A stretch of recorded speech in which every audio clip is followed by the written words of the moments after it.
And what I can assure you is this: it all starts right here between your ears. It starts with your certainty. Who am I? What do I do? Why do I do it? Why don't I do other things? Et cetera, et cetera. Which I want to dive into right now. We've alluded to it, but I want to really dive into it. And I want to share this concept. If you plant an acorn, what kind of tree will you get, Stephen? If I plant an acorn, I suspect I won't get any tree at all, but I'd hope it would turn into an oak. You'd hope it would turn into an oak. Now, people tell me all the time, I planted this acorn and I got a radish plant with weeds. And I assure them, I know you think you planted an acorn, but you didn't. You planted radish seeds. That's what you planted. So if you look at your present practice, if it isn't your dream practice, and again, you got to start with what would my dream practice be? What would it look like? But if it isn't looking like that, the bad news is you caused it. The good news is you caused it, and you can do something about it, right? So we want to get extremely clear about the seed that we're going to plant.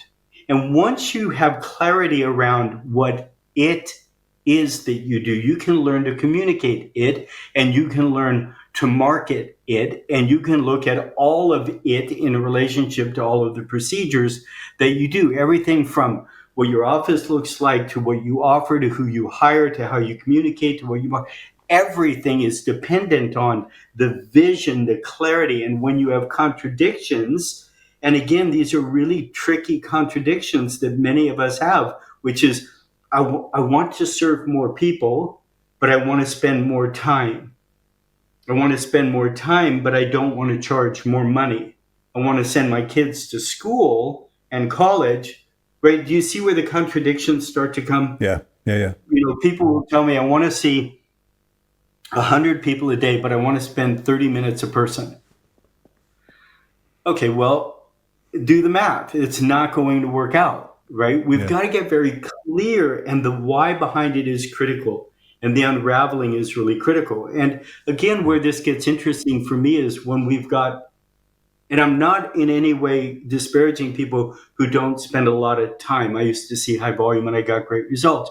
But when you are doing specific techniques that are taking more time and you're more of a specialist, should you be getting paid less? No, you shouldn't. So I see practitioners and we'll say, let's just say the average chiropractor in the United States is a 3-minute, call it a 5-minute adjustment for $50.